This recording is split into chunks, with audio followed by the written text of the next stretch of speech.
келгенше жақсылап араластырамыз. Қанты еріп осылай карамельный түске кіре бастайды. Сол кезде бір шай қасық корица қосамыз. Корицаны әрине ұнатпасаңыздар, қоспасаңыздар да болады, бірақ осы корица өзгеше дәм береді. Мінекей қуырылды, дайын. Енді пирогымыздың қамырын жасаймыз.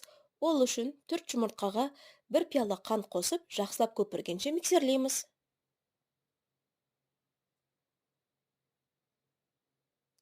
Үстінен 1 пиала ұн мен 1 шай қасықта разрыхлитель қосамыз.